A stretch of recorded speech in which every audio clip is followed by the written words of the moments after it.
The Prince of Wales has perhaps taken part in his most honest, in-depth interview to date. Nothing was off limits, even Prince Harry, although his estranged brother was only mentioned once. For years, we've glimpsed how the Prince of Wales could tweak the monarchy when he is king. He has chosen a house over a palace to live in. He carries out less public-facing engagements than previous generations, but wants each one he does to have a tangible, positive impact on communities. Notably, however, he prioritises his family above all else. This is, of course, understandable, particularly after a year of health battles. But one day he will wear the crown as head of state, representing an institution that stretches back almost 1,000 years. He will be expected to fully devote his life to duty and service of his 15 realms and territories. The monarchy's very survival, however, also depends on the character and resilience of future generations. Prince William's emphasis on family, it appears, could be part of his strategy to future-proof the royal family. During the course of the one-hour episode of The Reluctant Traveller on Apple TV+, Prince William is clear he will change. Prince William is stepping into a role that demands both stability and evolution. During the interview, William reportedly made it clear, when it comes to reforming the monarchy, nothing is off limits. That's not something we usually hear from the future king. Crown it suggests he's open to real, meaningful change, the kind that could reshape the institution for decades to come. So, what kinds of changes are we talking about? Reports hint at a more streamlined royal family, fewer working royals, less public spending, and a greater focus on transparency. William is said to be exploring ways to make the monarchy more modern, efficient, and connected to everyday people. Unsurprisingly, royal commentators and the media are buzzing. Some praise William's approach as forward-thinking, a smart move to keep the monarchy relevant in a changing world. Others warn that touching the structure too much could backfire, angering traditionalists or creating internal resistance within the palace. And of course, social media has its own storm of opinions, with some calling this the start of a new royal era, and others rolling their eyes. Microphone. But let's be real, changing the monarchy isn't like changing a company policy. There are centuries of history, constitutional rules, and public expectations at play. Even if William wants real reform, there are huge forces that could limit what's actually possible. Prince William's nothing off-limits stance is bold, maybe even historic. But whether those words turn into real change, that's the big question. Fire. What do you think?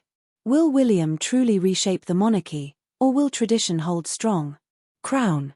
Let me know your thoughts in the comments below, and don't forget to like and subscribe for more royal updates and deep dives every week.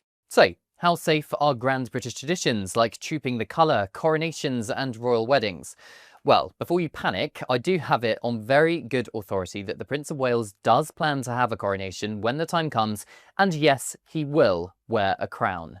However, it is expected to look a little different from his father's coronation, just as His Majesty's differed from Queen Elizabeth II's. Trooping the colour and similar occasions are also safe, but it is unclear if William will try to scale down or alter the pomp and pageantry to appear more in touch with his subjects.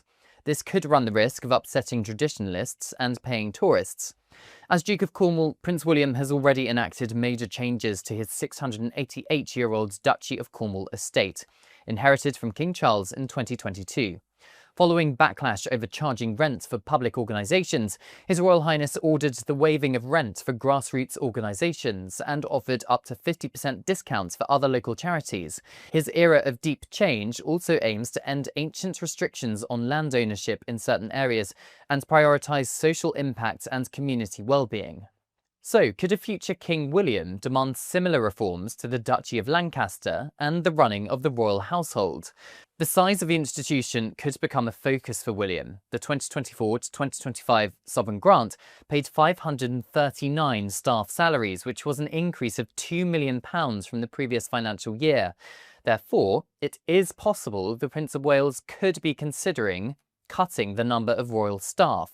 Sources are, though, remaining tight-lipped on this. However, I have tried to get an answer for you. In a cost of living crisis, valets and full-time footmen may appear outdated in a modern monarchy.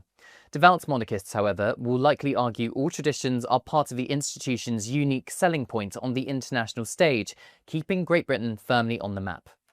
Prince William is still only heir to the throne, but choosing to talk about his plan for change is an opportunity for him and his team to assess the public mood before he's propelled into the top job. Public opinion could influence how much change the future king plans to carry out when the time comes. Prince William has not specifically set out his plans for how he intends to run the monarchy, but his comments have opened the doors to speculation. The transition between the reign of Queen Elizabeth II and King Charles III was relatively smooth, but not much has changed when it comes to the day-to-day running of the monarchy. However, the Prince of Wales is of a different generation, raised in a completely different way to his father and grandmother. At the same time, he is raising his own children in a far more stable household than he and Prince Harry were brought up in.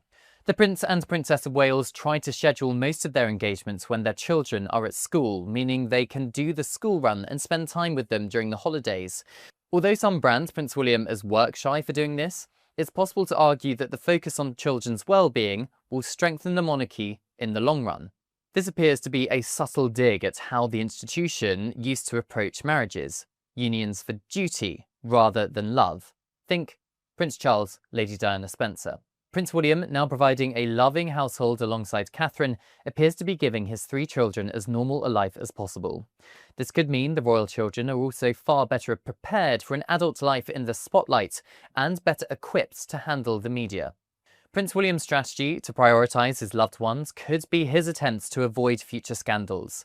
Prince Harry's troubled childhood, for example, partly motivated him to air his grievances in a published memoir and a number of media interviews. The heir to the throne clearly has a different strategy than his brother used to have. So, why has Prince William decided to take part in an extended interview about the future of the monarchy in 2025? Well, I understand that the episode was filmed in February, so the timings would have been planned out over a number of months. His father, King Charles, still undergoes a weekly cycle of cancer treatment, but there is no suggestion his health is significantly declining. One day, however, it is inevitable that Prince William will ascend the throne.